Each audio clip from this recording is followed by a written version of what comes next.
me at Jello, Jello. You had me at Jello. You had me at Jello. Oh, you had me at Jello. Good afternoon, everybody. It's 5 o'clock on a Friday, time for Cello Chat. And this week, our sponsor is J.W. Pepper, a wonderful online music store where you can buy all manner of books and music, including, I counted no fewer than 14 editions by Jeffrey Solow. Jeffrey Solow, who happens to be this week's guest for Cello Chat. I'm super, super excited to talk to him, as always. Professor Solow, how are you doing? I am doing very well. Thank you very much, Benjamin. And I'm really pleased to be spending this afternoon with you, since it's been a while that I've seen you in person, as is the case for most of us, I guess. Yes. Well, yeah, won't it be nice if, for example, this ASTA conference is able to be in person in Atlanta as planned. Oh, that'll be so refreshing. I know. All right. So, Jeff, if you would tell about yourself and your musical background, including even how you got started on cello. Sure. Well, I grew up in Los Angeles. My parents both played instruments. My mother was a professional violinist who was born and grew up in Los Angeles. And my father's background was actually chemistry, and he grew up in New Jersey and New York. And during the Depression, he got whatever job he could get in chemistry, which happened to be in the chemical laboratory of Consolidated Film Industries at the kind of early days of motion pictures. And they transferred him out to Hollywood in about 1935. Where he met my mother, and so my father was a very good amateur pianist. So between the two of them, they had violin and piano, and I have two older siblings. And my brother, as the family story goes, was named Gregory, so that if he got to be, and they wanted him to start the cello, because that way they could have a family trio. And if he got really good on the cello, he could revert to the original solo name from Russia, which was Soloveichik, and then he could be Grisha Soloveichik. And actually, he did start on the cello, but didn't really find that to his liking and went on to other things. However, when each of us reached about 7 years old, my parents wanted us to start an instrument. And I remember that my brother Greg had played the cello, and so I told my parents that I too wanted to play the cello, as younger brothers often copy older brothers. And so I started cello lessons when I was just 7, I guess. And I always liked it, but I wasn't gung-ho into it, and certainly was not thinking of being a professional musician. In school, especially as I got into high school, my main interests were in science, particularly protozoology, and I spent about 5 hours every afternoon with my microscope and about 1 hour with the cello. And my best friend at the time, Peter Raito, who was a terrific cellist, his father was my cello teacher, Gabor Raito. And so Peter had very similar interests to me, so we would spend lots of time next to each other with our mutual microscopes, and evenings with our telescopes. And on weekends, we would fly and crash radio control airplanes. And so I went in that direction, and got into actually my before I get to college, my biggest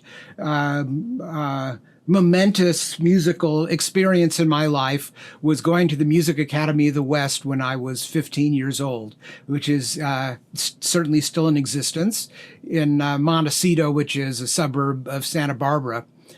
And in the orchestra there, we played Brahms' First Symphony. And that piece was the right piece at the right time in my life, and it just knocked my socks off. And I totally fell in love with it. Actually, that piece has inspired lots of musicians, but all the ones that I've talked to that fell in love with that piece, it was the last movement. For me, it was the first movement, and particularly the slow introduction before the movement proper starts, because the way Brahms expands the harmonies, and there's, timpani, bum, bum, bum, and the harmony with the strings where the cellos go down and the violins go up, in that great Brahms warmth of, expansion of chords. I had never experienced anything like that. And of course, being in the middle of it and not just sitting, in an audience, although, when I would go to concerts, I would basically lose interest and fall asleep mostly before this. But this piece just, it was completely an earth-shattering experience for me. And I came home from that summer and found that my parents had a recording of it, and I listened to it every day for a month at least. And then that piece led to another piece, led to another piece, led to another piece. And little by little, I started drifting towards music. However, I was still interested in science, and when I enrolled at UCLA, I actually, because they didn't offer a protozoology major, and I started out as a microbiology major because that was the closest, but chemistry kind of quickly defeated me. And I had a really great introduction to philosophy class, and that class just kind of sucked me in, and I ended up getting a degree in philosophy. So I have no degree in music at all. So how'd you end up at Temple? Well, after I graduated, I actually immediately started teaching at UCLA because they put together what they called the UCLA Young Artists, which was a piano quartet in residence, where we did performing and a little bit of teaching. And then I taught some, aside from that, at Cal State Fullerton, a suburb of LA, and then went back to UCLA. And then I thought, okay, time for a different venue. And I moved to New York and lived there for 5 years, did a little gigging, a little teaching. I was kind of became sort of an underground teacher for a lot of Juilliard students who somehow I got a reputation, and people came to me even though they were studying with somebody at Juilliard. And then there wasn't enough money coming in to live off of, and the job was open at the University of Michigan. And I went there and interviewed for it, and I got it. And so ever since then, I've been full-time in academia, teaching only cello and chamber music, and of course, playing concerts all that time. But like most people, it's very few people in the world support themselves completely from concerts. Especially solo concerts. Obviously, if you're in a successful string quartet or something, that's possible. But I kind of think it's probably even worse than setting your sights on being a professional football player or baseball player. There are more people doing that, I think, than there are supporting themselves as soloists or independent with people, cellists. Well, Jeff, the time we were on the ASTA board together, for example, I was always amazed. I mean, there are a lot of good storytellers in the music field who have a lot of great stories to tell, but you just never were at a loss. I mean, there were just always more really kind of jaw-dropping stories that you had.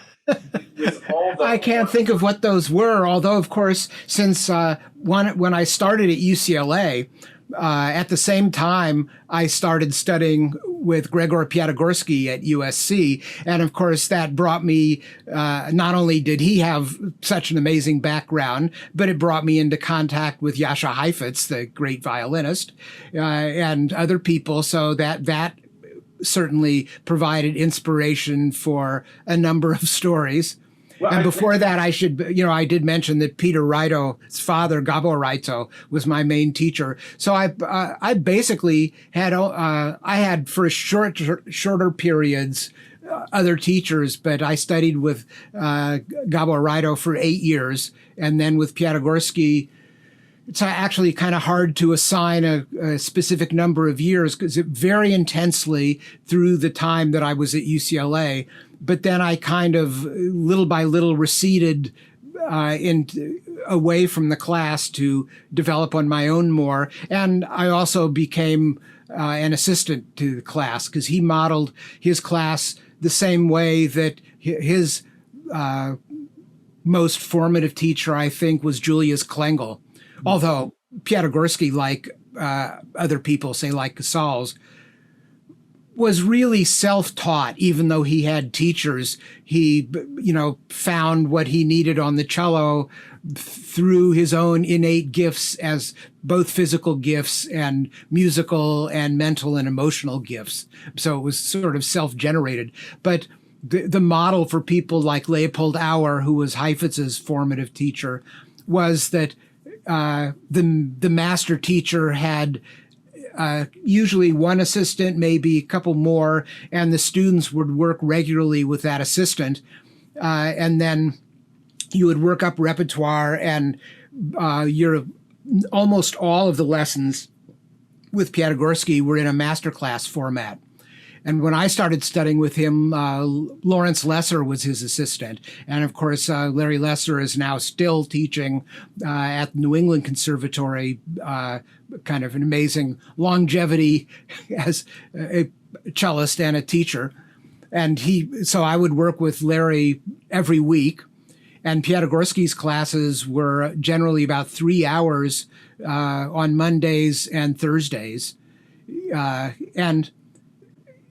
had a class pianist, so you would if you were going to play something with piano, you would rehearse with the pianist and really give a performance in class, even if it was just part of it. Yeah. You didn't necessarily have to have the piece completely prepared. But another thing is that you were always sitting there listening to everybody else's lessons. And Piatigorsky did something that Klengel had always done, which is that he encouraged his students to be friends and colleagues and helpers to each other and among each, the members of the class. So if you were going to play a piece that someone else in the class had already learned and played and had lessons on, you would go and play it for that person and and see what they had to say. And you would also hear the other class members have their own lessons on repertoire. And the class protocol was that you would find out what was going to be played in each class and bring the music. Yeah. So everyone, little by little, developed a music library because, of course, we didn't have IMSLP or anything like that. So you had to physically own the music. Well, I can take my camera here for a second, and I'm going to re-aim it there. You can see that's my cello library, most of it. Nice, very nice. By the way, the background here is my backyard, which my wife Sherry is a landscape designer. So very nice. She did that beautiful thing. So in those two classes every week, you had covered a breadth of repertoire, way more repertoire than you could learn and master yourself. But you were hearing, Piatigorsky's input and different performances, and everybody played differently. One of the things about Piatigorsky's teaching is he didn't say, here are the bowings and fingerings. Of course, everyone was, not beginners. At some point, everyone has to have a grounding in here's the way you do things. But he encouraged and demanded that we figure out bowings and fingerings for ourselves. And one of the things that he would insist on is that we make sure that we have a good edition so that you know what the composer actually wrote. And one of his ongoing mantras or recurring mantras was, read the music. What did the composer write there? But at the same time, not being literal about it, but learning, okay, when the composer wrote accent or sforzando, what does he mean by that? There's like 10 different kinds of accents you can make. One of the actually, and I've continued to think about that. So I have to, at Temple University, where I teach now, one of the things that I've had to do is to put together diagnostic exams for, incoming doctoral students. And one of my questions is, how many kinds of accents does Schumann use in the cello concerto? I like that. And discuss them too, because, and one of the interesting things about that, and for those that don't know, the answer is 4, that there are normal accents like this. He also has accents that are like that are, like the accent turned so that the point is going up. Sforzandos, which is obviously a kind of accent, and forte pianos, which is another kind of accent.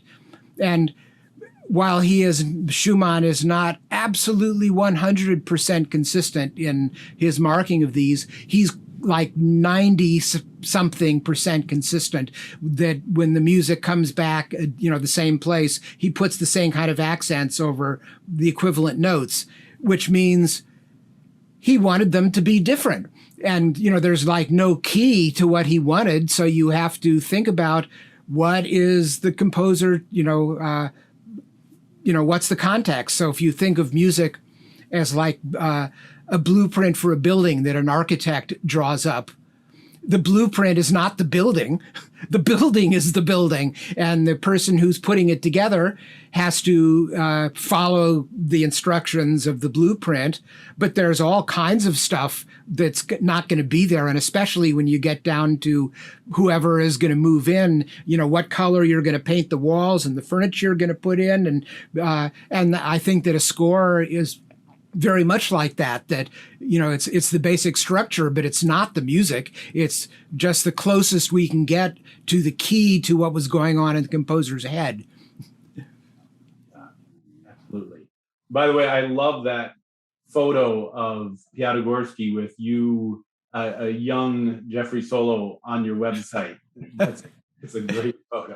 That's from 1961 when I was entered the Coleman Chamber Music Competition. And one of the things about that picture is because our feet are cut off, you can't see that he is standing on a higher step than I am.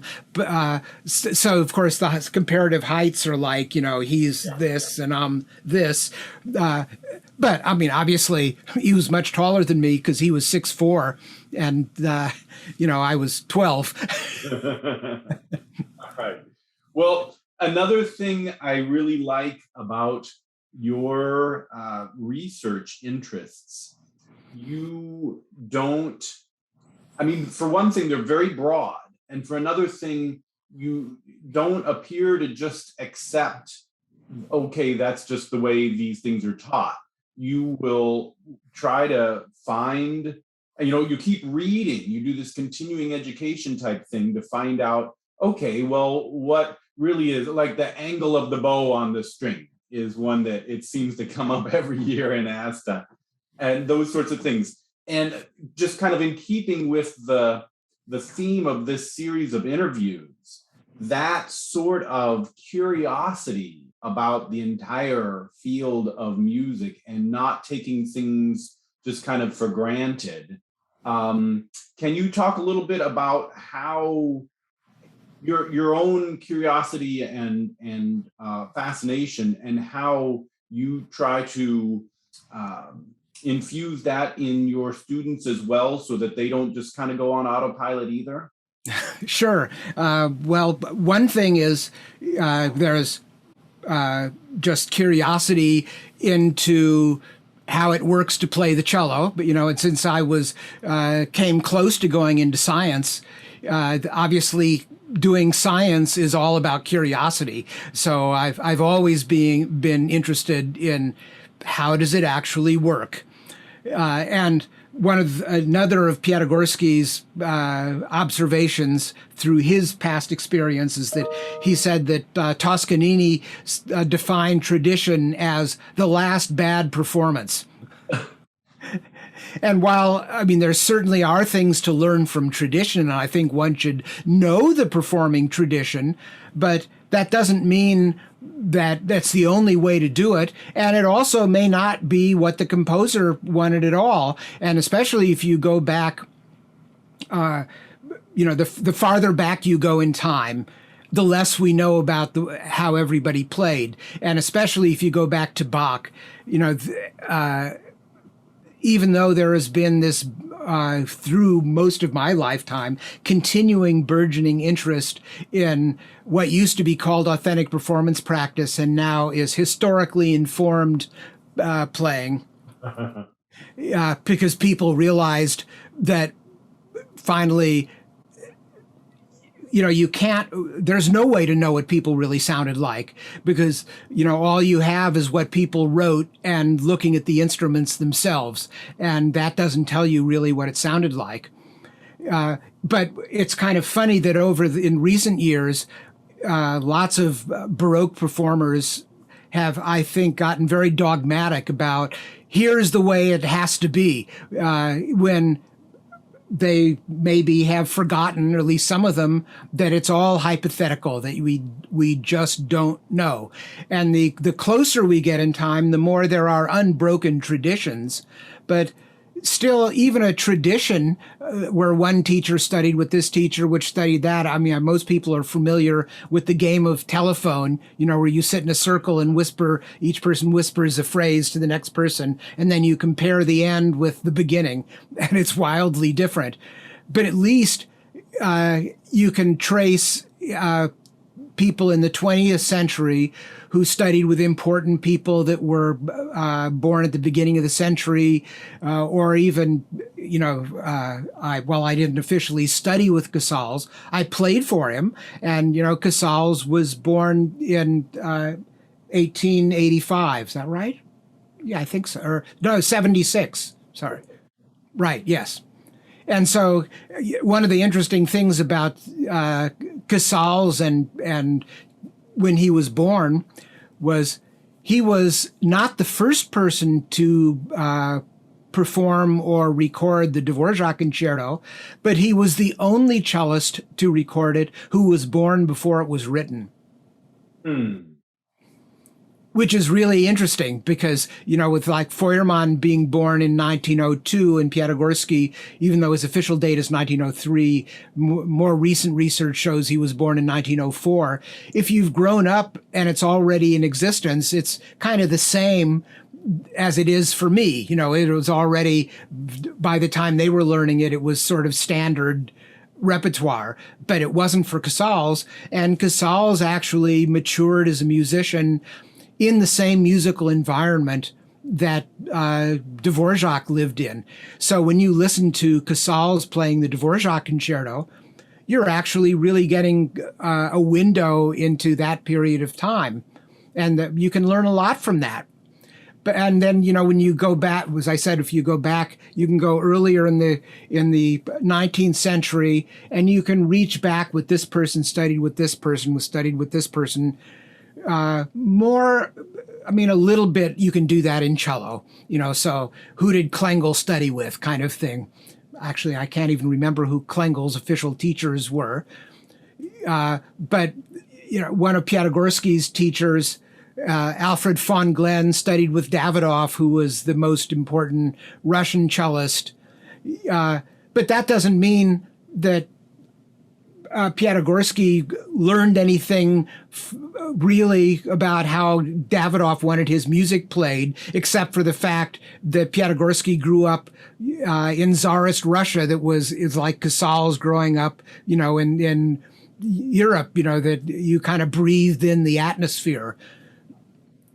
So, that was very helpful for me to understand and think about what does it mean to play these pieces. But it doesn't tell you anything about how to play Beethoven, because that goes too far back to get any kind of direct input. And certainly that's true with Bach. So what that then you have to do is that you have to read everything that you can read from what we know about it, and descriptions of playing and what life was like, and then learn as much as you can about how to play the cello and how to perform and how to communicate. And each person puts all that stuff together to come up with how they see the music. And I mean, maybe it'll coincide in some ways with the way people played in Bach's time, but there's no way to check it out. You're on your own. I don't know if that answered your question or not.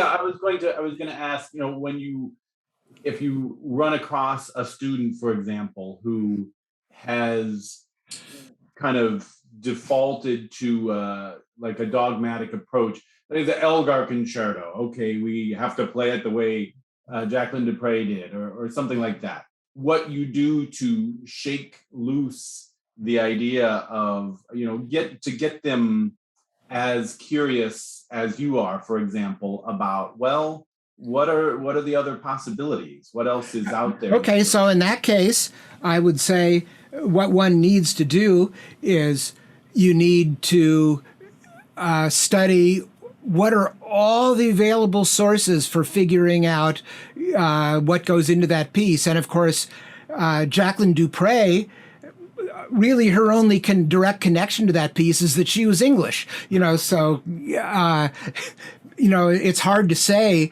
that, there was really a connection, because William Pleath, who was her most formative teacher, studied with Klengel, same as Piatigorsky and Feuermann did. There's really no teacher to student connection for the Elgar, except that there's an English again, air. But the sources that you can learn about that, as I'm sure there are two different performances with Elgar conducting for Beatrice Harrison, who we know was his favorite cellist for playing this piece. And you can learn a lot from listening to what he does and what he doesn't do. You can compare the two performances with what Beatrice Harrison does, because the two performances are about 10 years apart.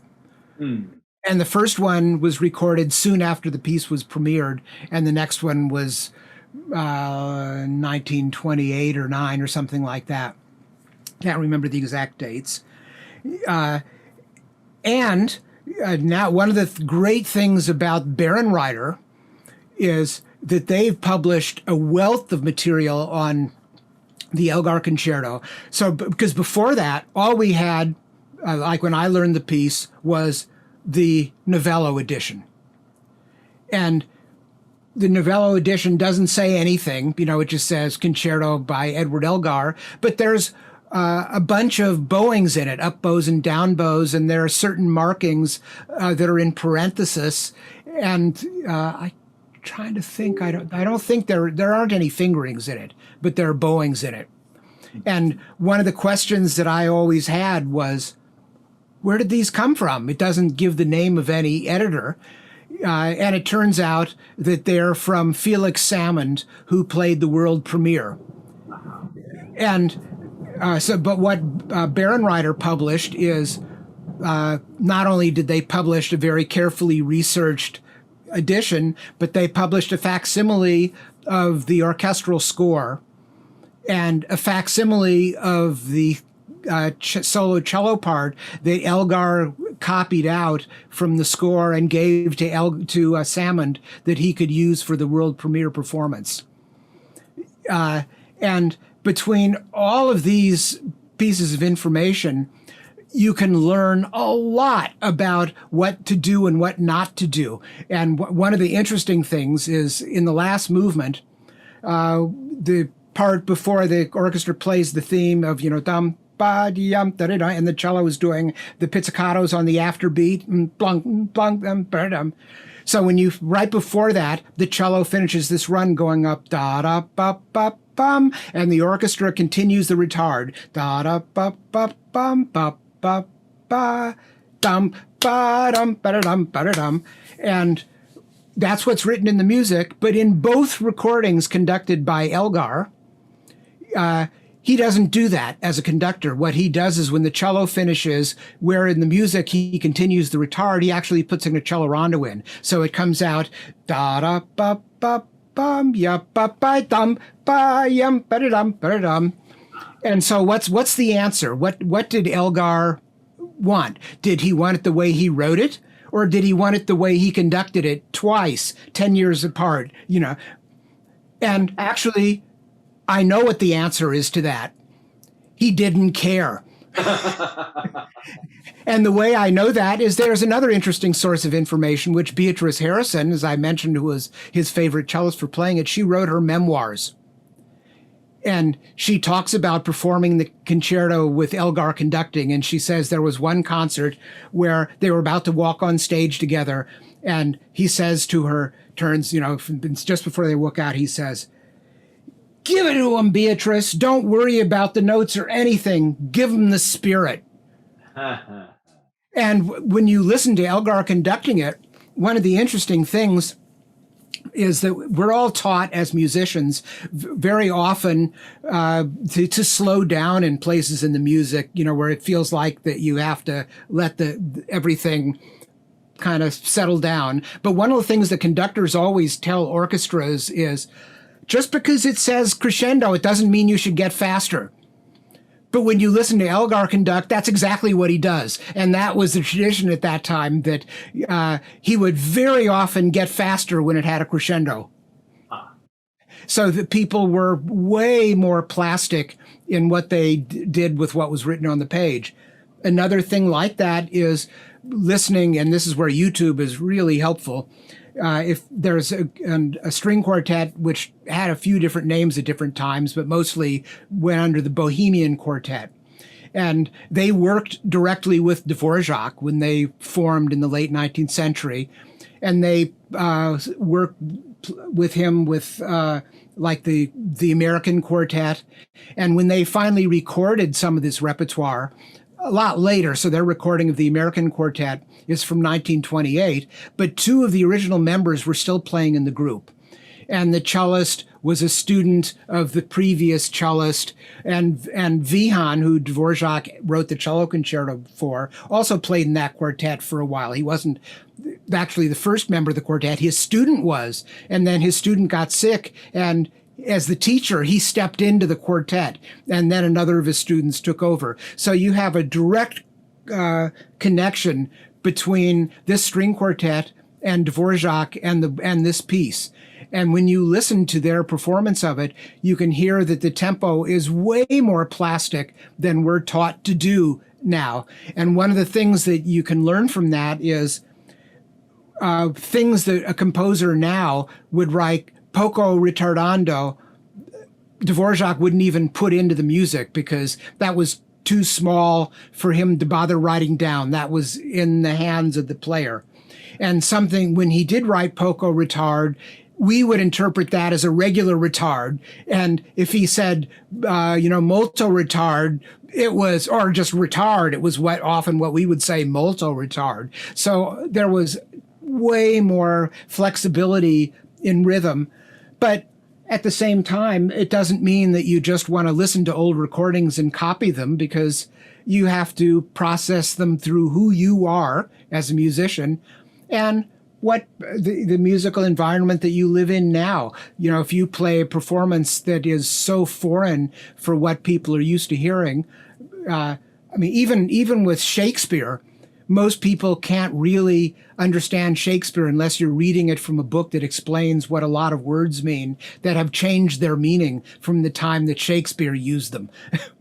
And if you go farther back, to something, in Middle English, you can't even understand it. Even if you could create, a modern reading of it, in Middle English, you wouldn't understand anything. So you have to take into consideration your own time as well as what you learn from the past. And the more that you teach students and get them to listen to these things, it opens their ears and it opens their minds. And you realize, no, you don't have to just play it like that. And we know that Elgar listened to Casals play the Elgar Concerto on the radio and really loved it. And Casals, of course, recorded the Elgar. And you can hear how different it is than Beatrice Harrison's recording of it. And so that reinforces that there isn't just one way to do it. Right. Casals also played it with spirit. Yes. All and right. Squire, everyone knows Squire because you study the Squire Tarantella and other pieces when you're a young cellist. Well, Squire was a really famous English cellist who, knew Elgar and played the piece with, I'm pretty sure he played it with Elgar conducting, certainly had contact with him. Well, Squire recorded the concerto also, and he recorded other things like the Saint-Saëns concerto. So, there are ways, especially using YouTube, where you can get a real window into people's past musical thinking. And I think that's just fascinating. Especially when you hear an extraneous noise from the recording session, that somebody dropped something, because it makes you realize with these recordings, back then there's no editing. It's at least for one disc of 4.5 minutes, it's a real slice out of past time. All right. Well, you always have a lot of irons in the fire. I'm sure you have projects and concerts coming up. What are some of the things you've got going on? Well, of course, things in pandemic times are getting off the ground really slowly. On September 10th, will be my second part of all the Bach suites at Barge Music in New York, which I think this is my 10th outing of doing all the suites, but both last summer and the summer before were canceled, so I was supposed to do those. And I was actually supposed to have played suites 4, 5, and 6 a week ago, but it's just so happened that there was a hurricane that hit, New York. So that was postponed. But so I have that immediately coming up. And then in a couple of months, I am doing a trio concert at Temple University with my Temple colleagues, Sarah Buchner on piano and the terrific violinist Stephanie Chase, who lives up in Boston. And we're going to do some repertoire that is kind of off the beaten path. One of the things we're going to play, which is one of my personal favorites, but you don't hear very much, is the first trio by Saint-Saëns, Opus 18, which is a really great piece. A brilliant piano part, but the string parts are great too. And we're doing a piece that I've a composer that I've been interested in, but I've never played the trio. It's called the Classical Trio by Viktor Kosenko, who was a Ukrainian composer. He was born in the late 19th century. He was a really dedicated teacher and wrote a lot of teaching music, but he wrote a great cello sonata, which was out of print for a while, is back in print, not I guess it's easy to get hold of if you pay the big bucks to buy a copy of it now, because it used to be only published by the Soviet press, Muzgiz. It's very Rachmaninovian. The trio is a little different in style, but there is a performance on YouTube. So I was able to listen and think, wow, this is a great piece. And both Stephanie and Sarah loved it. So we're going to do that. In spring, I'm doing a really interesting recital for me that's 3 new pieces, with 3 new for me that I've never played, and one that is particularly new. And what they are is Vaughan Williams' The Lark Ascending, which, of course, is a famous violin piece. And one of my former students, who was both a cellist and a composition major, Erin Bush, loved that piece, and she made a cello transcription that I helped her with. She won an award to do a project, and that was her project. And so I'm going to play it now too. Personally, I prefer it on the cello. I think her arrangement works really well, and I like the way it sounds on the cello even more than it does on the violin. There is a published version of the Ravel Sonatine for violin, the one movement opus posthumous little sonata thing, and that also works really well on the cello. And then a project that I've worked on and off for a couple of decades. One of the composer that is on the top of my list that I always lament that he didn't write a cello concerto was Mozart. And a lot of other people have felt that way. So, Starker recorded a transcription of one of the horn concertos. Casado made a transcription of another horn concerto. The bassoon concerto has been published for cello. All the people have tried different things. But I always, and actually the second flute concerto was arranged by George Sell, conductor for Feuermann. But the problem with that is that he took a different slow movement. He didn't use the actual all three movements. And I've always felt that the first concerto, which exists in an oboe version in C and a flute version in G, actually could work really well for the cello. So I've toyed around with that piece, as I said, for a couple of decades. And one of the things that I decided I was going to take an example from Mozart, who, when he changed instruments, he changed keys to make it fit. So I experimented with different keys. And I discovered, I tried, well, I'm trying to think, can't remember what I don't think it's in C for flute. It's in maybe whatever. I don't know. I tried A major and that didn't work, and I tried C major, and that's neither of the versions is in C major. I know, because I couldn't just use the written music and see what it was like. I actually had to get someone using Finale to put it into music, and I realized that key works. And of course, you have to change various passages to make them cellistic. And I've tried, I've worked it, work really hard on it and then put it down for a few months and pick it up again. And I finally, I think, got a version that actually is a successful Mozart cello concerto. And one of the interesting things about that is we know that Mozart hated the flute. So I don't think he would have objected to the cello concerto. Yes. So as I said, that's my big project for the spring, with pieces that are new to me and at least one piece that's new to the world, at least in its cello version. That's excellent. No, that's very exciting. Well, this is great.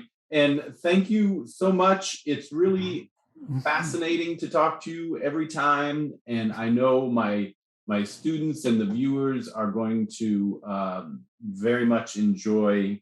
Again, I still stick to your storyteller skills and instincts. So, well, you know what? I just want to add one other thing, because I know that you asked for any additional words or something like that. And one of the things that I think is really important for everyone when you're working on an instrument, and I think it's true, not only for students but for everyone, that you have to find a balance between problem solving and just general musical inspiration. If you just go on musical inspiration, it can be a lot of fun, but if you're really interested in being a professional, that isn't going to cut it. If you only are focusing on technique, and when I say problem solving, developing technique is problem solving. It's, how does this work in general, and how does it work for me? And the more you approach those things as an intellectual challenge that way, and since we just finished the Olympics and now the Paralympics are going on, one of the things, because I use this example in teaching all the time, is in every Olympic sport, everybody has exactly the same form because they figured out what's the efficient way to do it. Because if you're not efficient in the Olympics, you're either not going to make it to the Olympics or you're going to injure yourself and you're going to be out. Now, when you mix art into the mixture, as we do, if you have different ends in mind, you don't have to use exactly the same means. So there's more flexibility in things, but there's still, the way the cello works and the way our body works are still, they're physical entities in the real world.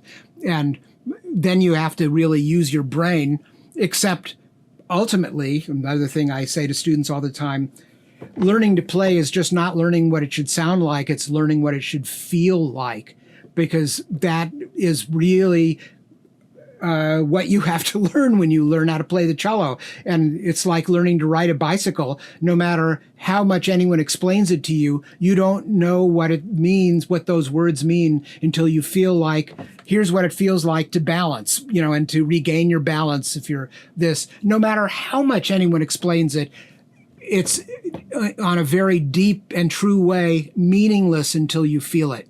And so that's the challenge of both teaching and learning, I think, is if you've never felt something, how do you know what it's supposed to feel like? And to me, that's what I have to communicate to my students and figure out a way for them to do that. And that's what students have to try and figure out too, to not just get lost in the words, because what I mean by a word is not necessarily what a student understands in their experience by that word. So that's why, you have to finally find what the feeling is like to actually do it.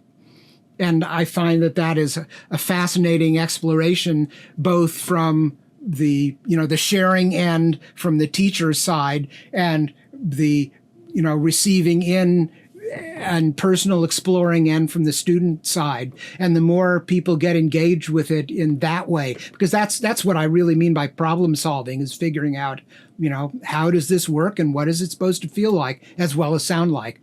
And it's a lifelong fascination that doesn't go away. Amen.